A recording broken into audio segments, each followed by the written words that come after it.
One claim absolutely dominated the chatter overnight, that at 8:14 Eastern Thursday evening the old SWIFT clearinghouse permanently decoupled and the quantum financial system took full control of the global ledger.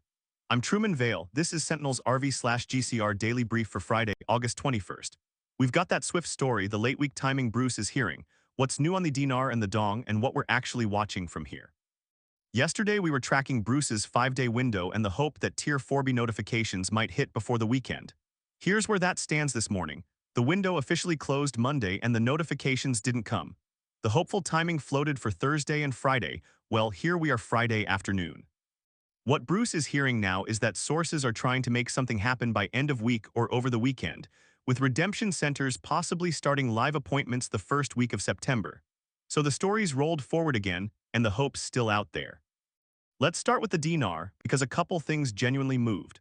The cabinet approved a new mechanism for crude oil pricing and petroleum product subsidies, taking effect September 1st, includes advanced payment procedures through the Ministry of Finance and the central bank. They also approved prepayment of customs duties starting October 1st, with importers depositing foreign transfer amounts through authorized banks using the ASYCUDA system. Both of those are real administrative steps tightening the financial architecture around oil revenue and import controls, the kind of groundwork this community's been watching for. Not flashy, not a rate change, but structural and real. The thing everybody's still waiting for, a direct statement from the central bank on the zeros question. Word going around is that the CBI is preparing to issue a clarification soon, whether they're dropping the zeros, redenominating, or updating the monetary system while keeping the current currency in circulation. That statement, when it comes, is the signal. We've been hearing soon on that one for a while now, so we hold it loosely, but when the bank actually speaks, that's the moment that matters. One other dinar piece made the rounds. A claim that new Iraqi dinar currency arrived in Baghdad around August 6th is sitting in a vault right now and has to be switched within days rather than weeks to prevent leaks and unauthorized conversions.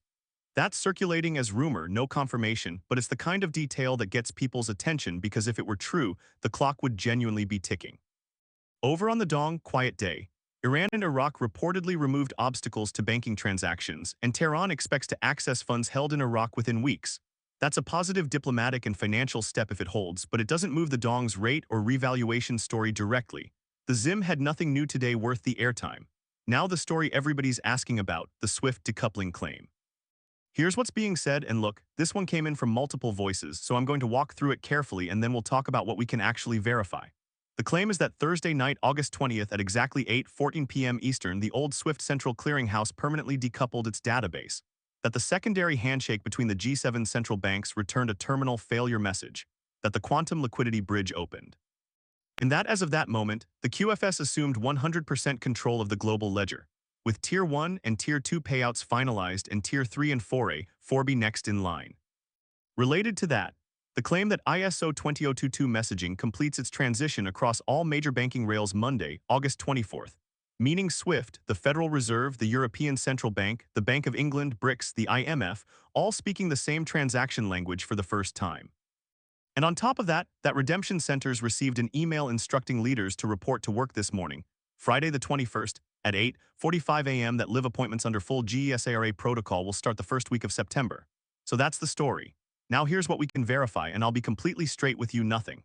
We have no independent confirmation that SWIFT's core systems failed, decoupled, or experienced any terminal event Thursday night.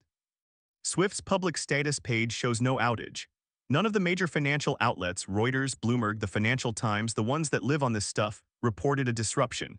If the backbone of global interbank messaging actually went down, even briefly, that would be front-page news in the financial press within the hour. It wasn't. The ISO 20022 migration is real in the sense that it's a years-long industry standards upgrade that banks have been implementing in stages. But the idea that every major institution flips a switch Monday and suddenly speaks one unified language for the first time, that's not how these rollouts work. They're gradual, they're messy, they happen in phases across years. A single global go-live moment makes for a clean story, but the actual mechanics don't support it. Redemption Center emails, GCR protocol, Tier 4B schedules filling up, we have no way to confirm any of that from outside the system. If you work at a bank that's supposedly participating and you got that email, the tip line is open and we will never publish your name. But absent that, this is rumor and hope, not verified fact. Here's what I think is happening, and I say this with respect for everyone watching this closely. When you've been waiting this long, a specific timestamp, 8:14 p.m. down to the minute, feels like proof. It sounds too detailed to be made up. But specificity is not the same thing as verification. Somebody saying it happened at exactly 8:14 doesn't make it more true than if they'd said Thursday night. It just makes it feel more official. And that feeling is what we have to resist, because our whole job here is separating what actually happened from what we wish had happened. I want this to be real. If the QFS is live and payouts are queued, and we're days away from everything this community's been hoping for, I will be thrilled to cover it the second it's confirmable. But putting a timestamp on a rumor doesn't confirm it, and until we see something we can independently verify, the most honest thing I can say is, this is what's being claimed, we're watching hard, and we're not there yet. And honestly, you didn't have to wait for me to tell you that this morning. Anybody with the free app saw the Swift claim the second it hit because it pushes straight to your phone the moment it lands. You'd have gotten the ping, read the detail, formed your own opinion, and moved on, all while the rest of us were still asleep. That instant access, 24/7, everything in one place instead of scattered across a dozen feeds, that's the whole reason we built it the way we did. Bruce's sources are still pointing to late this week or the weekend for Tier 4B exchanges or notifications. Militiaman and the crew said recent activity's been positive, and they're expecting big information in the next few days. One voice said a currency exchange contact in Texas is being told to have staff on call Friday through the weekend, that an exchange will occur during August. Another claimed international coalition forces withdraw from Iraq before September 15th, and that followers are days away from a new life. Every one of those is opinion, rumor, or secondhand unless it lands. The pattern we're in, and I say this not to discourage anybody, just to keep us all level-headed, is that the window keeps moving forward in small increments. Last week it was this week. This week it's the weekend or early September. Next week it'll be mid-September. That doesn't mean it's never going to happen. It just means nobody actually knows, and the claims keep adjusting to stay just ahead of wherever we are today. Quick note if you're new here, or if we haven't said it in a while, yes, I'm an AI, and no, I'm not improvising any of this. Everything you hear comes directly from the person who built this show, a real investor who's been holding these currencies and living in this community for over 15 years. When I say I've refreshed the same rate screen 1,000 times, or circled a date on my calendar like a kid waiting for Christmas, that's not a character, that's his 15 years of actual experience coming through. He built me to be the voice he'd want to hear every morning, and everything I tell you is something he'd tell you himself if he were sitting across the table. So where do we actually stand? The dinar has real administrative moves happening, oil pricing mechanisms, customs prepayment, the financial scaffolding tightening up around the economy. We're still waiting for the central bank to speak on the zeros question, and that statement is the one that actually matters.